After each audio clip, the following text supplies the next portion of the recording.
삼성전자가 지난해 발표한 주주가치 재고계획에 따라 취득한 3조 원 규모의 자사주를 소각하고 3조 원 규모의 자사주를 추가 취득하기로 했습니다.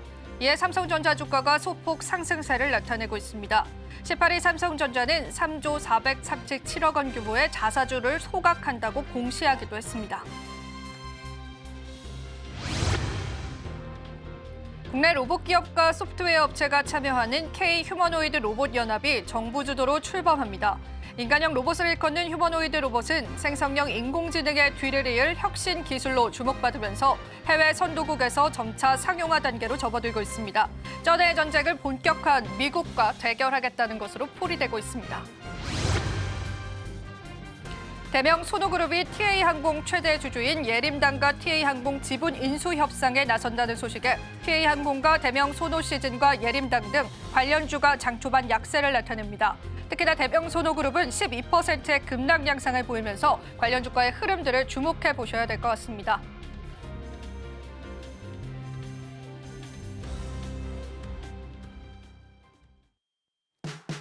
시청자 여러분 안녕하세요. 마켓 쇼쇼쇼 진행을 맡은 이지영입니다. 자, 오늘도 오후 시장까지 시장의 탄력들은 계속되고 있습니다. 오늘 시장의 다양한 이슈들과 또 다양한 모멘텀들이 우리 시장을 이끌고 있습니다. 시장의 순환매 속에서 우린 어떤 전략 세워봐야 할지 지금의 마감가 어떻게 형성되고 있는지 살펴보시면서요. 저희와 함께 마감 시장의 전략들 챙겨보시면 좋겠습니다. 자, 오늘도 주요 종목군들의 흐름들 살펴보도록 하겠습니다. 오늘 특히나 삼성전자가 1% 넘는 상승률을 보여주고 있습니다. 삼성전자 같은 경우에는 자사주 매입과 또 소각에 관한 이슈들이 부각을 받으면서요. 증시를 끌어올린 것으로 풀이가 되고요. 현재 삼성전자 우선주가 더 큰 탄력세를 나타내면서 우리 코스피 지수를 견인하고 있다라고 보셔도 될 것 같습니다. 반면 하이닉스는 오늘 쉬어가는 흐름 보여주고요. 어제와 마찬가지로 또 셀 3사 같은 경우에도 오늘 시장에서는 약보합 하락하고 있다고 보시면 될 것 같습니다. 자, 오늘 그래도 또 계속되는 관련주들의 상승을 주목을 해봐야 될 텐데요. 방산주 같은 경우에는 연일 상승을 나타내고 있습니다. 유럽 연합 쪽에 관한 방위비 증액 이슈가 또 시장을 뜨겁게 달구기도 했었죠. 자, 오늘 하나 에어로스페이스가 지금 현재 5장 들어서 10% 넘게 상승을 하고요. HD 현대중공업도 1%가량의 상승률 나타냅니다. 조선주도 강합니다. 조선주가 탄력이 그렇게 크다라고 볼 수는 없지만 HD 한국조선해양도 2.66%를 나타내고요. 그간 또 다양한 인수 소식으로 상승했었던 삼성화재와 삼성생명은 오늘 시장에서는 큰 폭의 쉬어감까지도 연출되고 있습니다. 삼성바이오로직스도 오늘은 쉬어갑니다. 국제금리에 관한 영향을 받아가는 것으로 현재 풀이가 되고 있고요. 네이버와 카카오도 보합권 나타냅니다. 하지만 전반적으로 주요 종목군들이 좋은 수급 탄력 나타내고 있고요. 연기금 쪽에 단단한 수급도 받쳐주고 있기 때문에 우리 시장 긍정적으로 풀어보셔도 좋을 것 같습니다. 자, 전략을 챙겨보시고요. 또 시장에 관한 다양한 투자 포인트들 잡아보시면 좋을 텐데요. 오늘도 저희가 다양한 코너 통해서 여러분들과 함께하겠습니다. 자, 그럼 본격적으로 한번 달려볼까요? 마켓 쇼쇼쇼 2부 출발합니다.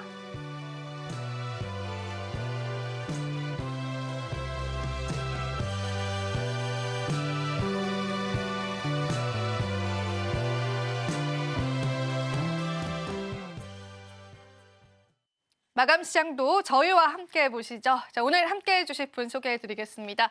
기업 공시연구소의 변영인 대표님 모셨습니다. 대표님 안녕하세요. 네, 반갑습니다. 네, 오늘도 또 우리 시장 긍정적인 흐름들 이어져 오고 있습니다. 물론 탄력세가 많이 크다라고 보긴 어렵지만 대표님 시장 어떻게 보셨는지 대표님의 이야기 한번 들어보겠습니다. 네, 대체적으로 지난주부터 이어졌던 흐름들을 좀 봤을 때 코스피, 코스닥 양지수 모두가 최근 들어서 우리가 좀 체감하는 느낌, 이 부분은 이전보다 수급적인 부분에서 연속성을 좀 더 보여주고 있다는 점, 그리고 지수가 조정을 받지 않고 점진적으로 우상향을 하고 있다는 느낌이 조금은 좀 들었을 거예요. 그리고 최근에 이 한국 증시의 상승률을 좀 감안해 봤을 때는 글로벌 코스닥 코스피가 모두 2위, 3위에 좀 안착을 했습니다. 그러니까 이만큼 지난해 과도하게 하락했던 국내 증시가 저가 매수세 유입 효과 이후에 점진적인 수급 반등을 좀 보여주고 있다라고 좀 평가를 해볼 수 있겠고, 다만 좀 아쉬운 부분들이 이 외일을 중심으로 한 코스피, 코스닥의 이 수급 정체가 좀 이어지고 있는 측면들, 특히나 코스닥은 오늘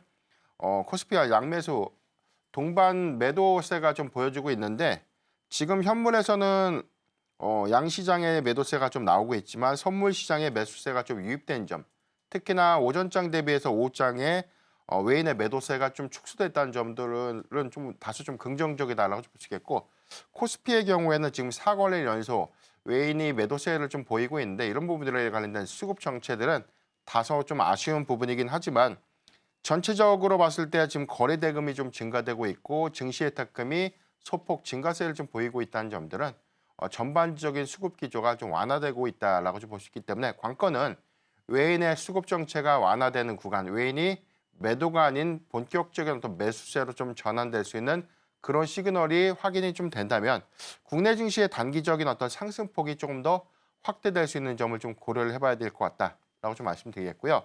오늘 코스피 코스닥 지수의 오늘 특징점들이 좀 있다면, 양시장의 상승 종목 수보다 보합 내지 하락 종목 수가 조금 더 많아요. 그러니까 큰 비율은 아니지만 대체적으로 좀 나타나고 있는 어떤 특징적인 부분들은, 지수가 상승하는데 보합 내지 하락 종목의 수가 좀 많다는 것은 쉽게 뭐 말씀드리면, 일정 섹터, 주도 섹터인 뭐 일정 섹터, 뭐 방산, 로봇 같은 최근에 좀 강했던 수급의 연속 성과를 좀 보여주고 있는 일부 섹터들의 수급이 쏠리고 있다라고 좀 해석을 하면 좋을 것 같고, 점진적 기조 관점에서는 대체적으로는 저는 뭐 좀 긍정적이다라고 볼 수 있기 때문에, 해당되는 수급의 연속 성과는 당분간 좀 더 이어지지 않을까라고 좀 판단해 보겠습니다.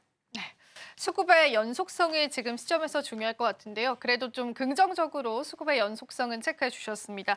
하지만 또 계속되는 순환매 장매 속에서 우리가 어떤 전략 세우는지 중요할 것 같습니다. 자, 우선 전반적인 시장 흐름들 다시 한번 짚어보고요. 또 오후장 주도 섹터 이야기 저희 이어가 보도록 하겠습니다.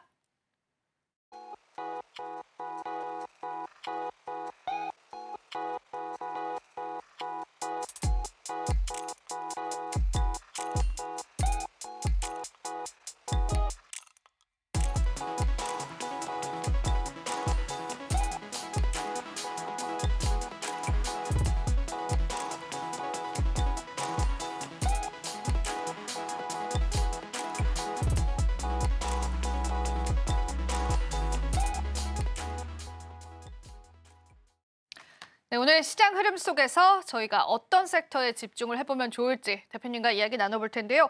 오늘 주도 섹터 열어보면서요, 전략을 잡아보겠습니다. 대표님, 오늘 첫 번째 주도 섹터는 저희 어느 쪽을 바라보면 좋을까요? 네, 오늘 뭐 가장 강한 섹터가 좀 몇 개가 좀 안 돼요. 딱 세 종목, 3개 정도에 대한 섹터가 가장 좀 강한 흐름들을 좀 보여주고 있다라고 좀 말씀드리고 싶은데, 대표적으로 좀 방산이죠. 오늘 방산 관련 종목들, 방산과 항공우주 관련 종목들의 수급 연속 성과가 단발성이 아니라 조금 더 장기화되고 있는 점, 특히나 하나그룹주들의 이 상승세가 거침없다라고 볼 수가 있겠고, 대체적으로 4대 방산 기업들 중에 3개 기업이 오늘도 52조 신고가를 좀 경신했다는 점, 이런 부분들이 오히려 단기적인 어떤 기대 요인들을 좀 넘어서 오히려 2025년도에 대한 수주 성과라든가 미국의 정책 기대감들을 모두 다 수반하면서 사실상 이제 주도주로서 굳건한 수급을 좀 더 보여주고 있는 것이 아닌가라고 좀 판단이 좀 되고 있고요. 일단 뭐 단기적인 기대 요인들은 사실 뭐 2024년도에 보여줬던 수주 성과, 이게 좀 가장 큰 영향이 됐었고, 이를 통해서 확인된 매출과 영업이익에 관련된 기여 효과가 굉장히 좀 크게 나타내준 점인데, 4대 방산 기업들 중에서 한국 항공우주를 좀 제외한다면 대체적인 기업들이 사상 최대 실적 기조를 좀 보여줬었고요.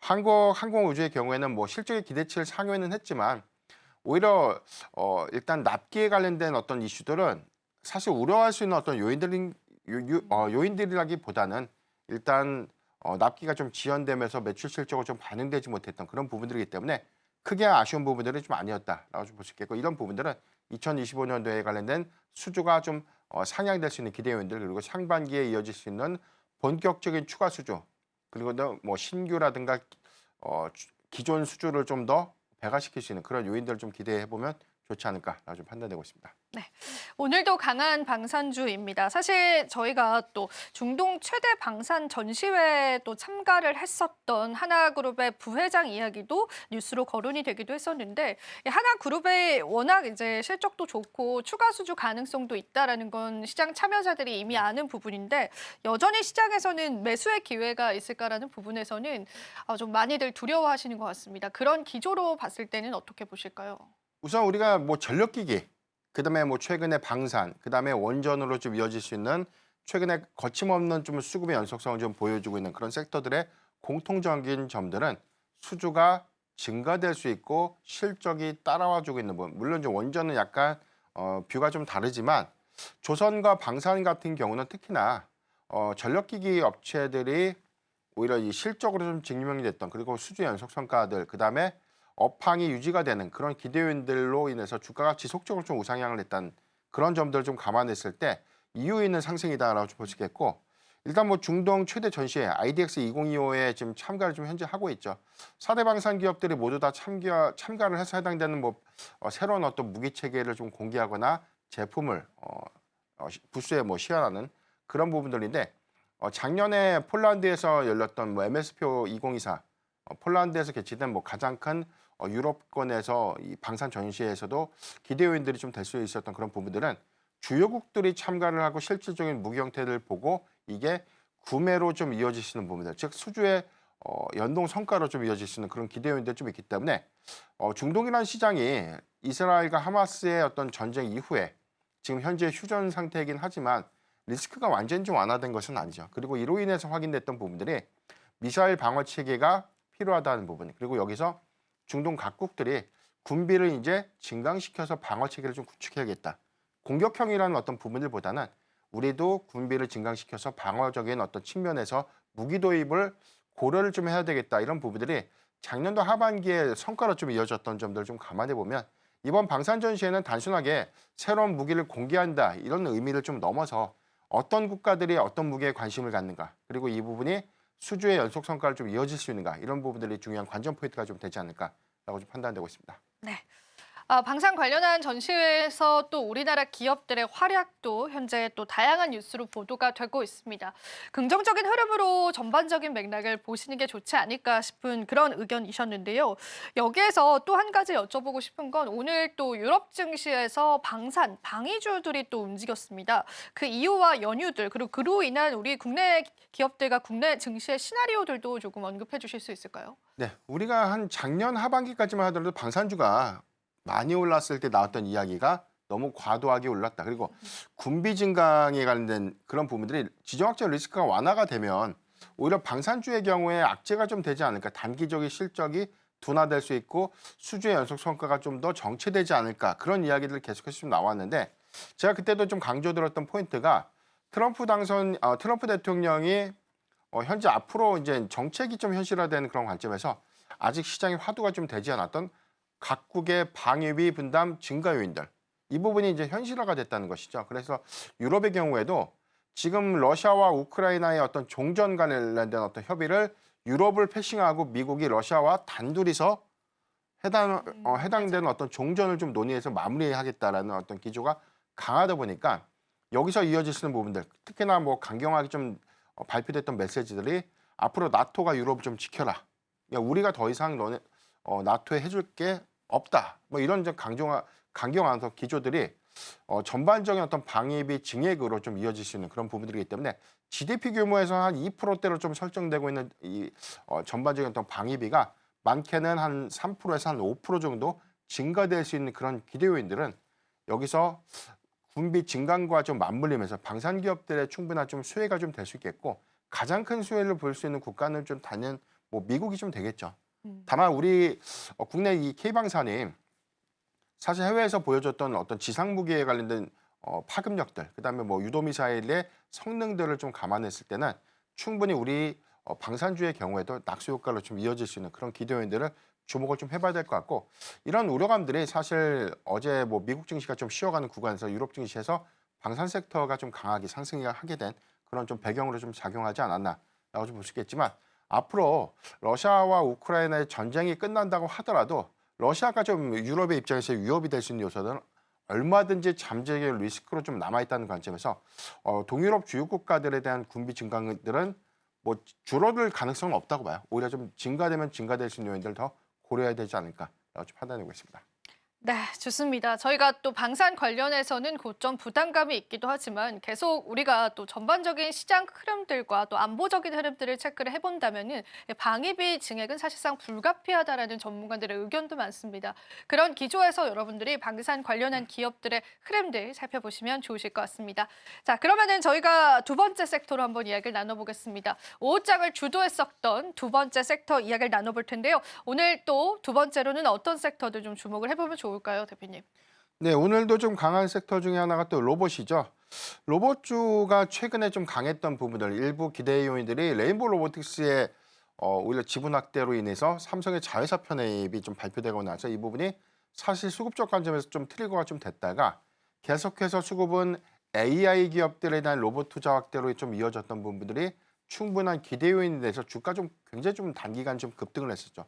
그러다가 최근에 로봇 섹터가 다시 좀 조정 구간 좀 조정기 좀 들어오면서 대체적으로 좀 강했던 종목들에 대한 차익 실현이 좀 일어났고 다시금 이게 부각돼서 뭐 한 2거래일간 재차 수급이 좀 유입되는 그런 흐름들 종목별로 좀 다르지만 선별적인 수급이 계속해서 좀 부각되고 있는 그런 이유들은 사실 로봇에 관련된 어떤 산업 기대감들 특히나 뭐 최근에 가장 좋은 뭐 내러티브를 좀 형성되고 있는 그런 부분들 좀 감안했을 때 당분간은 좀 더 이 기조가 좀 이어지지 않을까. 그래서 아직은 성과적 측면에서 로봇이 국내 기업들이 많은 실적과 좀 연동되는 그런 성과들을 보여주고 있지 못하지만 글로벌 기조를 좀 감안했을 때 로봇이라는 이런 산업이 개화가 됐고 이런 해당되는 부분들 일정 뭐 F&B 로봇 시장이라든가 협동 로봇 그래서 산업용에 들어가고 있는 공정 로봇으로 현재 적용이 좀 되고 있는 점. 그다음에 물류센터에 적용되고 있는 이송 로봇도 그 점유율들이 좀 더 증가되고 있는 그런 부분들. 그래서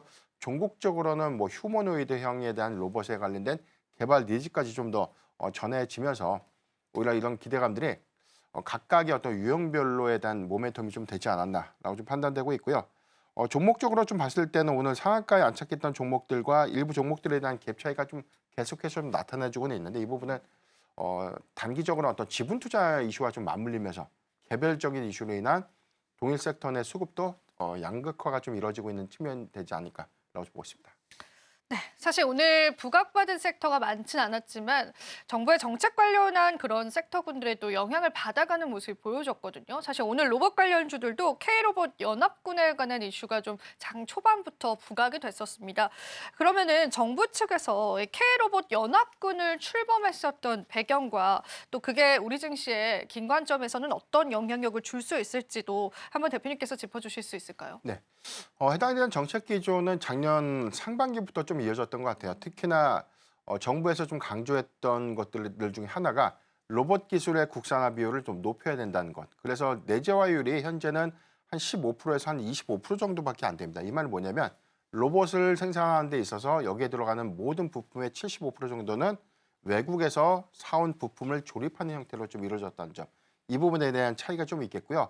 그래서 지금 일본과 중국 같은 해당되는 핵심 부품에 대한 내재화율을 70에서 한 80% 정도까지 좀 올려야 되는 그런 기술적인 어떤 구현 형태가 현재 좀 진행이 좀 되고 있다라고 볼 수 있겠고 어제 발표된 뭐 K 뭐 휴머노이드 관련된 로봇 관련된 정책들은 사실 이런 부분들에 대한 정책의 연장선상이다라는 정도로 좀 해석을 하면 좋을 것 같은데 일단 우리가 뭐 로봇의 부분은 뭐 산업용 로봇 그다음에 뭐 그 이외에 뭐 서비스 로봇 그 이제 카테고리별로 한 두 가지 정도로 좀 우리가 좀 구분할 수 있는데 산업용 로봇은 그 안에 뭐 협동 로봇이라든가 뭐 이송 로봇이라든가 그런 유형의 로봇들이 쉽게 말씀드리면 우리가 산업 현장 공장에 적용되고 있는 로봇 이 정도로만 좀 해석하면 좋을 것 같고요. 서비스 로봇이라는 것은 우리가 흔히 이야기하고 있는 F&B 뭐 조리용 로봇이라든가 서빙 로봇 아니면 물류를 좀 배달하는 그런 로봇이라든가 안내 로봇 같은 것들이 이제 서비스 로봇으로 이제 구별을 좀 할 수가 있겠는데 종국적으로 봤을 때 서비스 로봇 안에서는 휴머노이드 인간형 로봇이라는 그런 부분들이 앞으로 이제 AI라는 기술의 어떤 고도화와 좀 맞물리면서 사람처럼 사고하고 사람처럼 제어하고 행동하는 그런 로봇의 형태로 좀 더 발전될 수 있는 그런 기대 요인들이 계속해서 좀 더 기술 고도화를 좀 이루고 있다라고 좀 볼 수 있기 때문에 이런 정책 기조들이 좀 현실화가 되는 부분들은 중국과 미국이 좀 빠르게 좀 기술을 좀 선점하고 있는 부분들, 특히나 일본도 핵심 내재화된 기술에 관련된 고도화들은 우리나라와의 어떤 기술 격차 현재는 굉장히 좀 크게 나타내주고 있기 때문에 이런 부분들이 국내 정책 기대 안에서 기술을 좀 늘리는, 기술을 좀 상향시키는 그런 정책의 어떤 수혜로 좀 이어질 수 있지 않을까라고 판단되고 있습니다.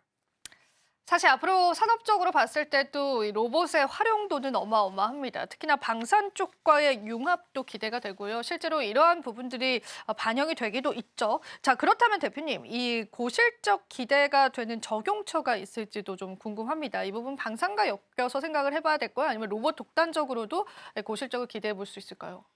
현재로서의 어떤 성과, 그래서 좀 아쉬운 부분들 중 하나가 우리가 성장주의 단점이 뭐죠? 실적. 정말한 기대 요인들이 크고 앞으로 유망 산업이라는 것을 알겠는데 체감되지 못했다는 것.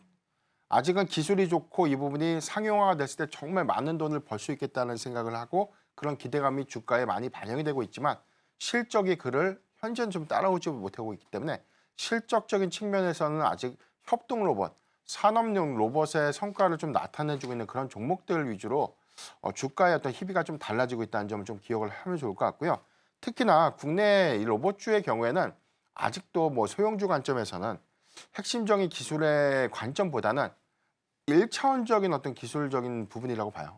소위 말하는 뭐 로봇 청소기에 들어가는 핵심 구동 모터라든가 뭐 감속기라든가 이런 부분들이 대형화됐을 때 그 기술을 좀 구현시킬 수 있는가라는 관점. 이 부분에 대한 기술 고도화 같은 것들은 필요하기 때문에 모두 다 좋다라고 좀 보기보다는 선별적으로 저는 뭐 차별에 대해서 좀 봐야 된다고 좀 보겠고 아직은 성과로 좀 입증될 수 있는 부분들이 아니지만 빠르게 나타내 줄 수 있는 그런 부분들은 협동 로봇에서의 관련된 실적 성과가 좀 나타내주고 있기 때문에 실적적인 요인은 협동 로봇 관련주를 좀 봐야 될 것 같고요.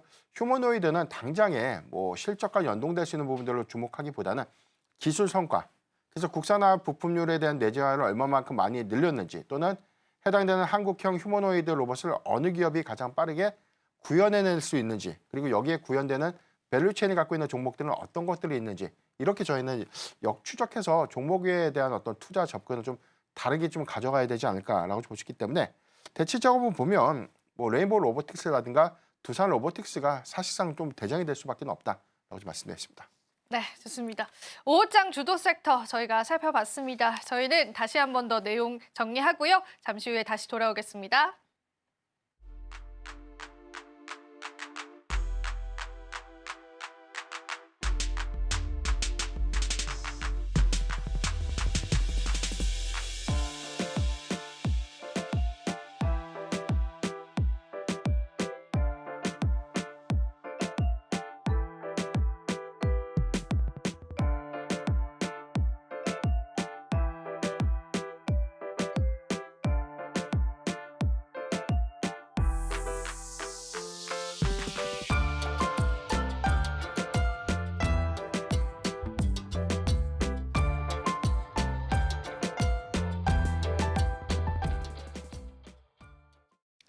네, 이제는 마감 전 특징주 살펴보면서요. 우리 시장의 다양한 모멘텀들 체크를 해보면 좋겠습니다.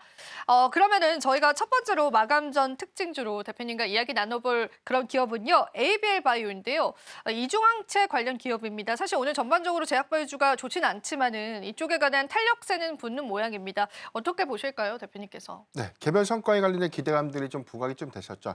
특히나 혈액 뇌관문 관련된 셔틀 플랫폼에 관련돼서 해당되는 뭐 구조 발표를 통해서 해당되는 성능의 효능을 좀 발표를 하겠다는 기대감들이 좀 부각이 됐는데 일단 뭐 기대적인 어떤 성과가 일부분에 대한 어떤 이 신약의 어떤 개발 성과가 뭐 명확하게 좀 나타낸다 그런 부분들을 우리가 좀 논의를 하더라도 이중항체 특히나 항체와 항원이 좀 반영하고 있는 복합적인 어떤 약물 접합체에 대한 플랫폼이라고 하거든요. 이 부분이 현실화가 되는 관점에서 현재는 화학요법의 이 항암제가 좀 글로벌 어떤 제약의 어떤 한 80에서 한 90% 정도를 차지하고 있는 거의 한 95% 정도가 기존의 어떤 항암 화학물질로 좀 이루어지고 있다고 좀 보면은 이중항체를 좀 표방하는 그런 연구 개발들이 글로벌 기업들은 좀 더 활발하게 좀 더 이루어지고 있는 그런 반면에 국내 성과가 좀 미비하다는 그런 관점에서 ABR 바이오가 오히려 기대의 요인들이 좀 될 수 있는 그런 점들이 계속해서 좀 부각된 것이 아닌가라고 볼 수 있겠습니다.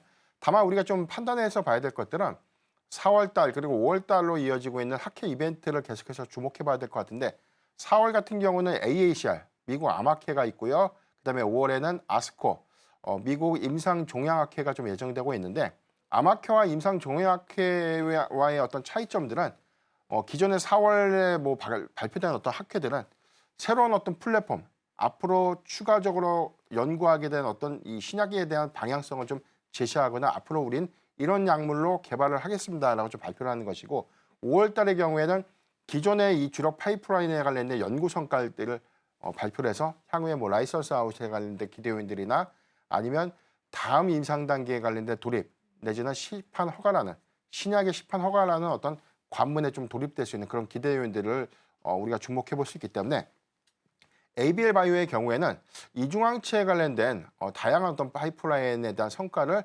계속해서 좀 표명하고 있는 점. 이 점은 충분히 기술 이전과 맞물리는 성과로 좀 이어질 수 있는 기대 요인들이기 때문에 오늘 수급의 어떤 연속성, 수급의 어떤 반영 효과를 좀 이어가고 있지 않나라고 판단해 보겠습니다. 네. 좋습니다. 자, 그럼 이어지는 마감 전 특징주는 두산 에너빌리티가 되겠습니다. 이 부분에 관한 상승 이유와 앞으로의 전망들 좀 간단하게 포인트만 짚어보겠습니다.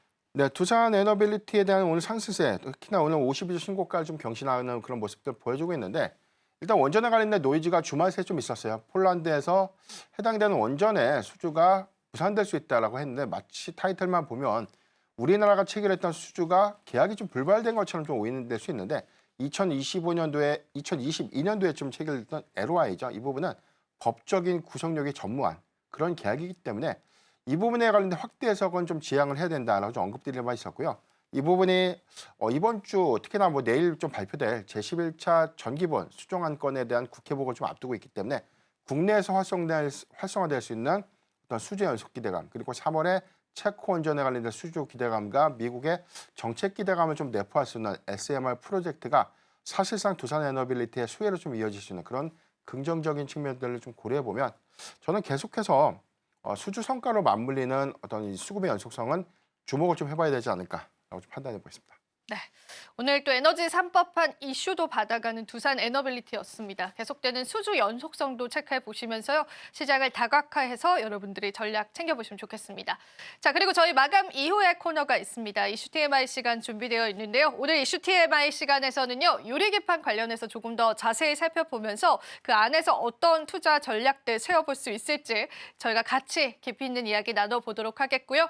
또 우리 시장 마감 향해서 가고 있는 시점입니다. 마감 이후의 전략과 마감 브리핑까지 준비되어 있기 때문에 저희가 내일 시장 대비하는 관점에서 마감 이후까지도 저희와 함께 시장 참여해 보시면 좋겠습니다. 자, 그럼 저희는 마감 시장 살펴보고 다시 찾아뵐게요.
네, 오늘도 국내 증시 마감 지어졌습니다. 코스피, 코스닥 모두 다 빨간불로 마감되었고요. 코스피 지수는 2,600선을 잘 안착해주는 모습까지도 확인이 되고 있습니다.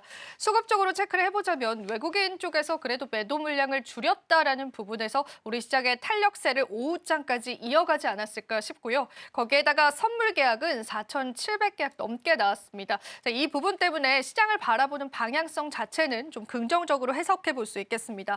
특히나 오늘 같은 시장에서는 정부 정책 관련한 이슈들이 또 시장을 들썩이기도 했었습니다. 오늘 K칩스법이라든지 에너지 3법 등의 이슈로 또 시장에서 관련한 기업들이 탄력을 받기도 하죠. 자, 우리가 조금 더 넓은 관점에서 지켜본다면은 정부 측에서 또 앞으로 미래가 유망한 산업군에 관한 지원 혹은 그 환경을 조금 더 좋게 만들려고 하는 움직임들이 포착되고 있습니다. 이 부분도 시장 참여자들의 다양한 긍정적인 영향력들을 미쳤다라고 보시면 되겠습니다. 오늘 시가총액 상위 종목군들 좀 엇갈린 양상들 보여주고 있는데요. 대표님과 함께 마감 시황 이야기 들어보면서요. 우리가 내일 시장의 전략들 같이 찾아보면 좋겠습니다. 대표님, 마감 시황 브리핑 좀 부탁드려보겠습니다. 네, 오늘 전반적인 어떤 시장, 특히나 뭐 외인의 어떤 매도세가 일단 오장을 좀 중심으로 해서 좀 낙폭을 매도세를 좀 축소했다는 점은 좀 긍정적이다라고 볼 수 있겠고, 증시의 따금이 50조 원 초반대에 형성됐다가 최근에 2조 원대 좀 증가가 좀 됐었죠. 정확하게는 50조 원대 중후반까지 관련된 기조가 현재 확인되지 못했던 점은 좀 아쉽긴 하지만 전반적인 어떤 증시의 어떤 매수대기 자금보다는 실질적인 어떤 거래 유입 대금들이 증가되고 있는 부분들은 저가 매수세에 힘입어서 일부 섹터들에 대한 수급이 좀 쏠림 현상들을 좀 이어가고 있지만 수급적인 완화 기조에서는 좀 긍정적이다라고 좀 판단되고 있습니다. 대체적으로 오늘 코스피의 경우에는 보합 종목수 그리고 하락 종목수의 수가 오후장 후반에 좀 갭을 좀 축소했던 부분들, 특히나 상승 종목수가 480 종목으로 더 많이 증가됐다는 점들에 대한 특징이 있고요. 코스닥도 마찬가지로 아까 뭐 오후장 중반까지만 하더라도 보합과 하락 종목의 수가 상대적으로 좀 더 많았던 그런 차이가 현재는 뭐 상승 종목의 수가 조금 더 소폭 더 우위를 좀 점했던 점은 내일의 시장 기대 요인들도 조금 더 이어지지 않을까라고 좀 판단되고 있습니다. 미국의 시간의 선물 지수도 현재 0.2%대 그리고 0.3%대 상승 추세를 좀 보여주고 있기 때문에 오늘 뭐 쉬어갔던 미국 증시의 경우에는 오늘 우리 밤에 미국 증시에 관련된 시초 상승세가 어느 정도 예상될 수 있는 그런 기대 요인들이 긍정적이다라고 볼 수 있겠고, 세계 주요 지수에 대한 추이들을 좀 봤을 때 코스피와 코스닥 모두 1개월 전 대비해서 4%대 6%, 그다음에 코스닥은 6%대 12% 정도의 상승 여력들을 좀 보여주고 있는 그런 부분들은 대체적으로 일본 지수가 1개월 대비 한 2%, 3개월 대비 2% 상승한 것에 비해서 상대적으로 좀 1월과 2월 현재 넘어오는 구간의 수급은 비교적 강한 모습을 좀 보여주고 있다는 점은 굉장히 좀 긍정적으로 좀 평가할 수 있겠다. 관건은 외인 수급에 대한 정책 그리고 방향성들을 좀 더 명확히 해주는가 이 여부가 좀 중요할 것 같은데요.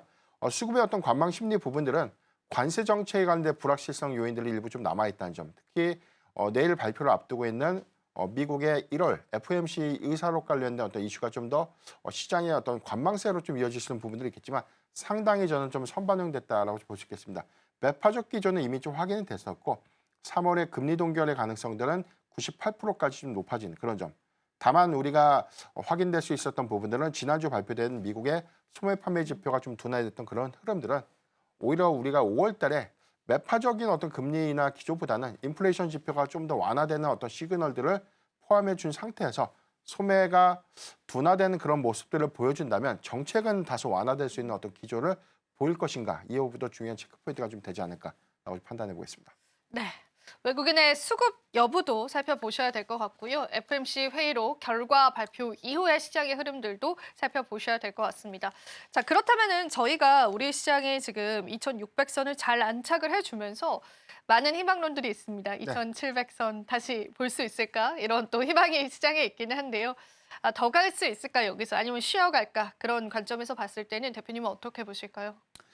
중요한 포인트, 지금 종가 기준에서 지금 수급이 좀 달라졌는데 코스피가 외인의 매수 우위로 좀 마감을 좀 했죠. 지금 165억 정도, 185억 정도 매수한 걸로 좀 확인이 좀 되고 있는데 이 부분은 명확하게는 외인의 수급 방향성들에 대한 확인이 좀 필요하다는 점.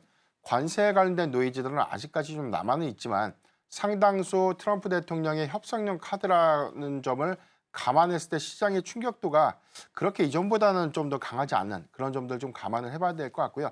국내 역시 뭐 정치 리스크가 현재는 뭐 계속해서 좀 지속되고 있는 한국이지만 향후에 미국과 관세에 관련된 협정을 다시 한번 좀 재협정 형태에서 충분히 뭐 일기 때와 좀 유사한 주요 품목들을 좀 무관세 처리를 한다거나 한국의 어떤 수출의 어떤 영향관도 관점에서는 그렇게 좀 우려할 수 있는 요인들보다 좀 개선될 수 있는 요인을 좀 더 확인을 좀 해봐야 되지 않을까. 그러니까 이런 관점에서 보면 단기적 불확실성에 의한 외인의 수급 방향성들은 명확하지는 않지만 점진적으로 관세 리스크라든가 이런 부분들, 국내 정치 리스크에 관련된 상황들이 좀 완화가 좀 되는 그런 부분들이 있다면 외인의 수급의 유입과 맞물리면서 저는 뭐 지수의 상방 압력들은 좀 더 높아지지 않을까. 그래서 저는 뭐 2,700선까지는 뭐 외인의 어떤 수급 방향성들이 가장 중요한 체크 포인트가 좀 되지 않을까라고 보고 있습니다.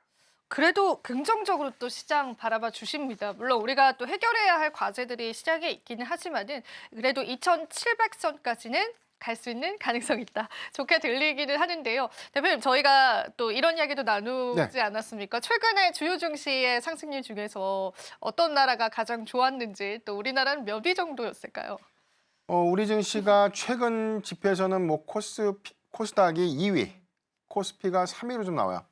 근데 1위 국가가 러시아입니다. 아, 그러니까. 러시아는 종전 기대감들이 완화가 좀 되면서 종전 가능성들이 좀 더 커지다 보니까 러시아도 경제가 정상화될 수 있다는 기대감들이 좀 반영되고 있는 모습인데 저는 좀 아이러니한 게 작년에 그렇다면 우리 증시는 왜 많이 이렇게 빠졌었고 그리고 회복이 됐어도 왜 러시아만큼 회복하지 못했나라는 일면의 좀 아쉬움들은 좀 있지만 대체적으로 좀 수급 기조를 봤을 때는 거래 대금의 유입 속도가 좀 더 빠르기 때문에 저는 선별적으로 좀 노이즈가 있는 뭐 관세 관련 리스크 그다음에 뭐 미국의 정책 노이즈, IRA 칩스법 관련된 것들이 어떻게든 좀 결정이 좀 된다면 오히려 그런 수급 부담들을 덜어낸 상태에서 충분히 반등할 수 있는 계기는 좀 있기 때문에 전 주도주 관점에서 반도체 섹터라든가 2차 전지의 경우에는 중장기 관점에 대한 어떤 매수 매력도는 계속해서 저는 뭐 주목 좀 해봐야 되지 않을까라고 좀 말씀드렸습니다. 네, 제가 이것도 한번 여쭤보고 싶었던 게 오늘 코스피가 이제 시가총액 상위 종목군들 보면요.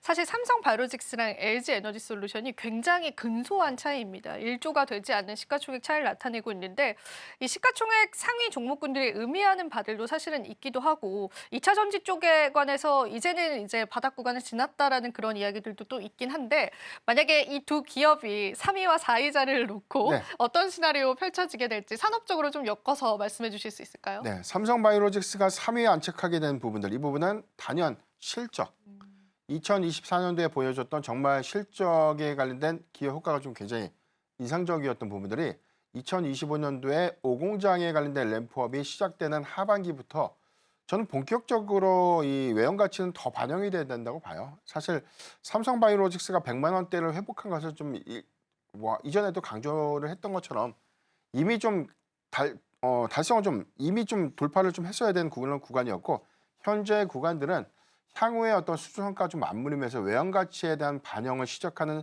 단계다라는 관점에서 저는 뭐 인상적이다라고 볼 수 있겠고 지금 2차 전지 쪽을 좀 보는 이 뷰는 사실 저는 2차 전지에 관련돼서 굉장히 긍정적으로 항상 좀 말씀을 좀 드리고 있는데 일단 중요한 체크 포인트가 한 2가지 정도는 좀 확인이 좀 필요하지 않을까. 그러니까 지금은 매수하기에는 좋은 구간은 맞지만 노이즈가 아직 명확하게 해소되지 않은 시점에서 굳이 지금 매수를 해서 힘들게 좀 보유를 할 이유는 없다라는 관점에서 말씀을 드리는 거고요.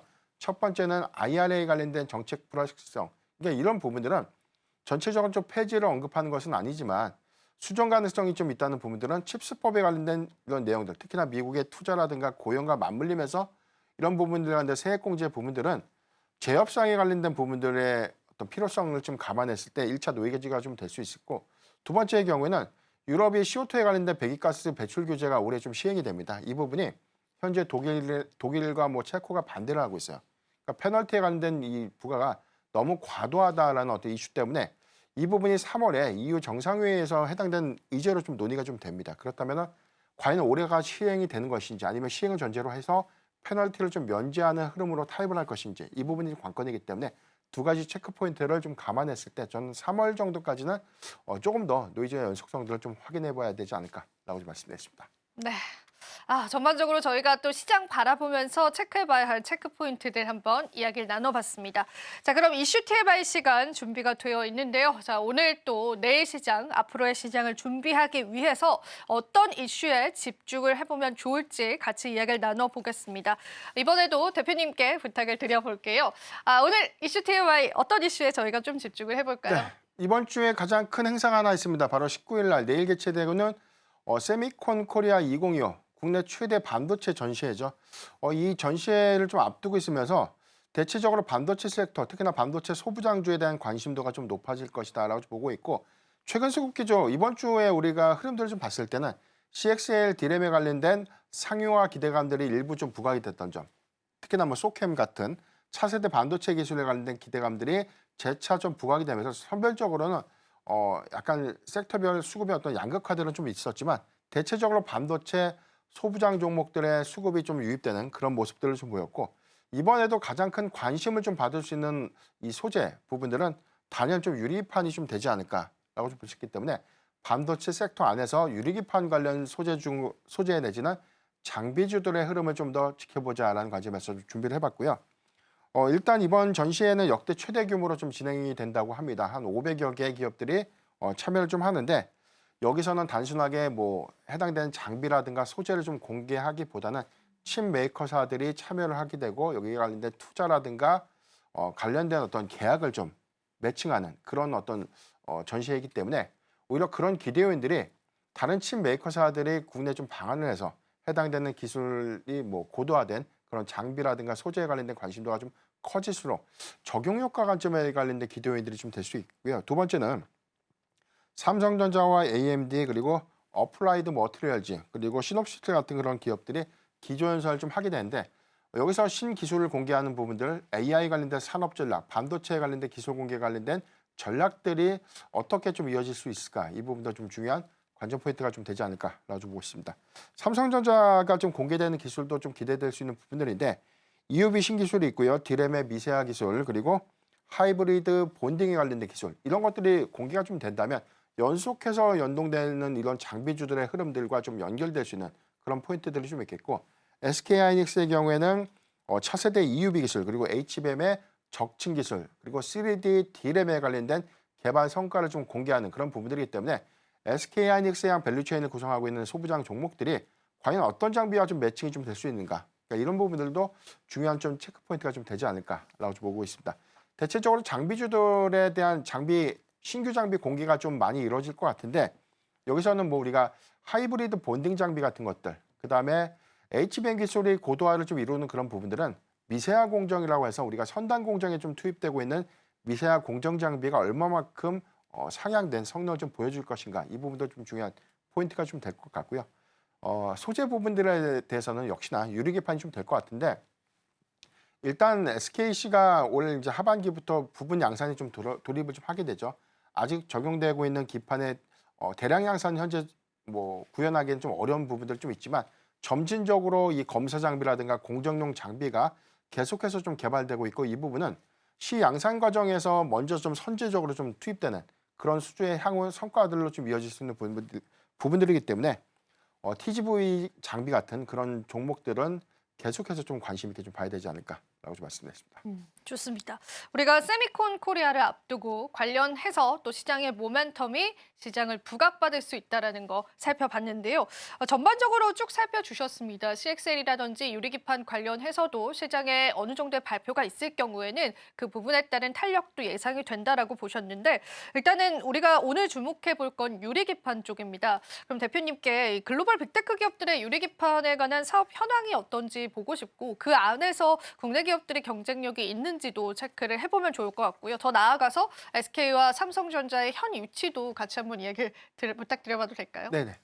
가장 빠른 기업들은 우리가 흔히 알고 있는 SKC죠. SKC 앱솔릭스가 미국에서 어플라이드 머티리얼즈와 합작 공장으로 해서 지금 현재 유리기판 공장 체제를 좀 구축을 했어요. 근데 1공장이 올해 이제 하반기를 기점으로 해서 부분 양산이 좀 들어가게 됐고, 2공장에 관련된 논의가 현재 이루어지고 있기 때문에 이 부분은 미국향에 관련된 유리기판의 어떤 적용처가 현재 좀 엔비디아로 좀 추정이 되고 있기 때문에 향후에 이 하이퍼스케일러들의 이 자체적인 어떤 주문형 반도체에 관련된 수요가 확장되는 그런 부분들과 연동돼서 해당되는 수요 기조가 좀 더 이어지지 않을까. 이 부분 좀 굉장히 중요할 것 같고요.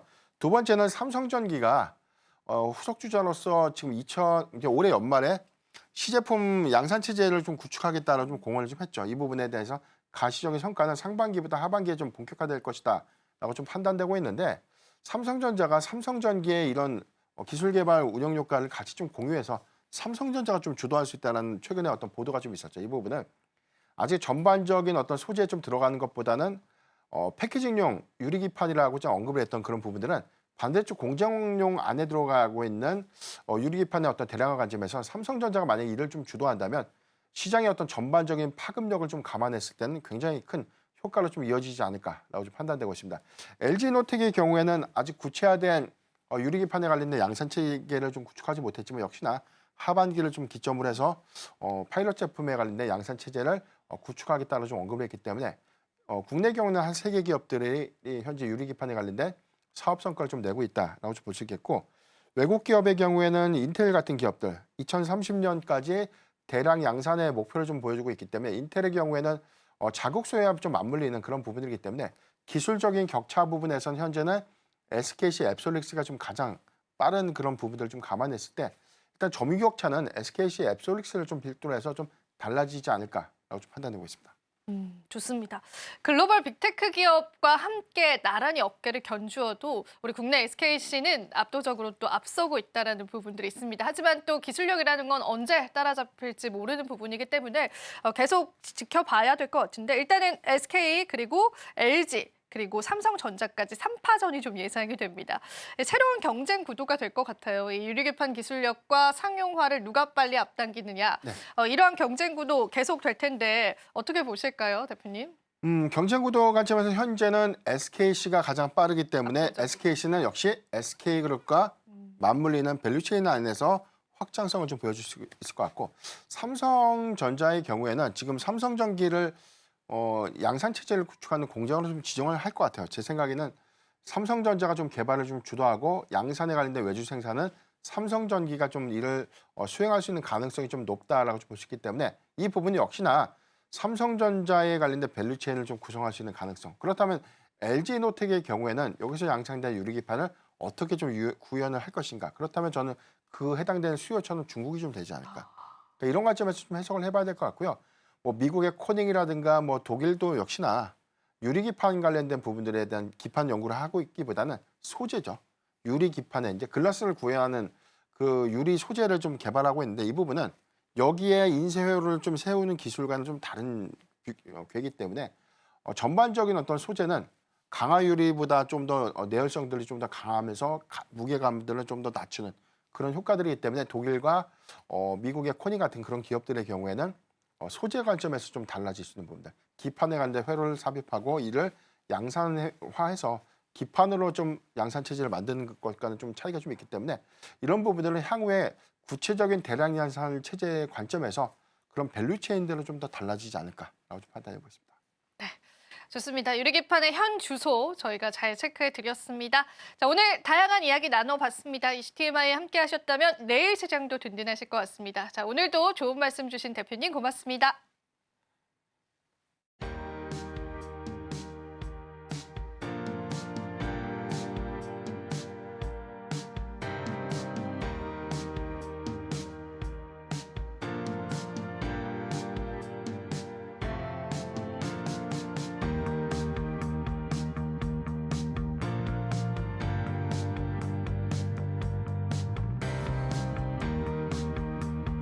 마지막으로 본 방송에서 제공해드리는 정보는 투자 판단에 대한 조언일 뿐입니다. 가치 판단과 상승 하락을 보장하고 있지는 않다는 점 다시 한번 유의 부탁드리겠습니다.